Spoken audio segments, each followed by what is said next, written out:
Walker and Sleepwalker's Woman, and before that the Walker Brothers and a Scott Engel composition, The Electrician. There are 6 years between the release of those two tracks. The first, The Electrician, came from the Walker Brothers album Night Flights, which was released in 1978, and the track that we've just heard, Sleepwalker's Woman, is from his most recent solo album, Climate of Hunter, which has just been released. Scott's with me in the studio tonight, and the first thing I'd like to ask you, having listened to those two tracks, and it's the second time I've played them back to back in this program tonight. Before you got here, I played those two tracks in a slightly different setting a little earlier. There's 6 years between the release dates. Is there 6 years between the period of composition of those two pieces? Yes, 6 years of working towards it, the second composition. At the same time, they sound to me almost as they're coming very much from the same place. No, it's very, very different. One is a political song, and the other is very different still. Can you elaborate on that a little bit? Well, I won't elaborate on the second, but the first one is having to do with, if I can remember correctly, 6 years is a long time. The Americans sending in these people to train torturers in South America. The Electrician was what it was all about. I imagine these lovers in a conversation. And the other one is totally different from that. If you listen to the words of the Electrician, it really explains itself after I started. Where were you when you wrote the first one, The Electrician? I was in a flat in Fulham, above a very noisy restaurant. But late at night, no one could hear me, so I could work like that. It's been a long time, of course, since you lived in America. You came to England, I know, in the mid-60s with the Walker Brothers, intended to stay not just in England but in Europe. You've lived in various other European countries, but you stayed for most of the time in England. Why is that? Oh, for various reasons. I mean, when I came here in the 60s, the draft board was chasing me. And when you have a success, as the Walker Brothers had, you tend to stay on and get used to the place. I wanted to get to Europe anyway, and it just all came at the right time, a combination of things that brought me here. And what's kept you here, though?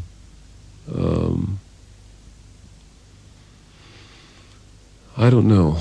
I've been back to America, if I could compound the entire time in 20 years. I'm coming up to 20 years now here. The entire time back in America thrown together would be about 3 months. Many, many things have kept me here. I guess old habits die hard at the end. You know. You mentioned that the Walker Brothers, in their time, were very successful. Was it the result of that success that you were able, these last 6 years, to take the time that you obviously needed to make this record? In other words, what have you been living on between those two records that we've just heard? Well, not a lot, but that's part of this business. The 60s it was a rough time for everybody, you know, and not a lot of groups got paid. So they, generally speaking, if they went on, made their money up in the 70s, but we never really made our money back. And friends, and up until about last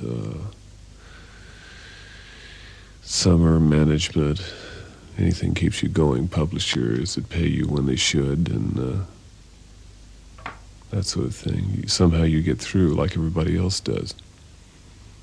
Have you ever been in a position when you would have had what you would consider a lot of money? No, I've never had a lot of money at a time. I mean, trying to think of a large amount of money in one bundle.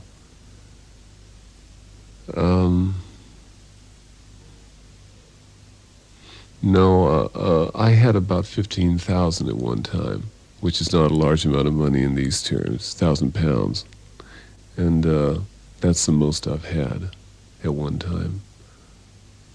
Did it enable you at the time to do anything that you'd not been able to do before? Yes, it enabled me to get through some of the 70s, which was very difficult for me because nobody wanted to sign me as a writer. They just wanted to sign me as a singer. And this money helped me to go on holidays when I needed it enough and escape what I was having to do enough and trying to hang in there until I could get a better deal. Yeah. But it wasn't just a question, I think, of getting the right deal, was it? Because you've been working on songs during this 6-year period. I believe that you've been into the studio on various occasions to try and record them, but they've not always turned out to your satisfaction. What basically was the problem? That's not true. I've not been to the studio at all in the 6 years. And I've had several tries at writing songs for this album, but basically it was a question in the end of atmosphere. I would get settled and something would happen. I would have noisy neighbors, or I would have terrible conditions and would be thrown out of flats because the man wanted to sell the place for various reasons. All the time in the 6 years I was rather working towards what I call a silence, where this could come to me rather than me force it. So that I'm having this kind of experience. It was very important that it flowed to me rather than me trying to push it on. And so I was looking for the right atmosphere, and time and perception seemed to arrive at once in everything. I don't know why. So when I got a publisher's check last summer, I felt, well, I should really get away from the city, go down, take the bits and pieces I had, and try to bluff myself into throwing this together. And then I did it in 2 months, and I came up and I recorded it in 2 months. Did you spend a lot of time during those 6 years actually on your own? Yes, quite a lot of time, and most of the time when I was writing it, I spent the 2 months on my own, totally, of course. Yeah. And did you find that you wrote most at night, or was it during the daytime? I found that it's kind of a kaleidoscopic process. I don't know. I don't like to talk too much about the process because I don't really understand it. When it got to this album, it got away from me, the process, and I'm a little superstitious, so I don't talk about this thing too much. Yeah, but I'm not asking you to explain how you wrote it. Just sort of the circumstances. About the circumstances. Yeah. Well, it just would come to me from mid-afternoon on. Yes, many times I wrote at night, too. And then, of course, I would take many nights off. I'm just waiting. It's a process of waiting, if you want this kind of thing. What else do you have to wait for, though, apart from the feeling that you're ready yourself to write? I mean, when you go in then to a studio to record, to what extent are you dependent upon the other musicians that you then work with, being able to understand in whatever way, be it intuitively or whatever, what it is that you've written, which you've spent a long time on your own conceiving? Well, this it comes from it comes from a couple of things. I'm from the old school of recording, when everything had to be done. In the Philips days, we had to do 4 tracks in a 3-hour session. And so I have that, and also I'm now into the new school of recording, so I'm in between the two somewhere.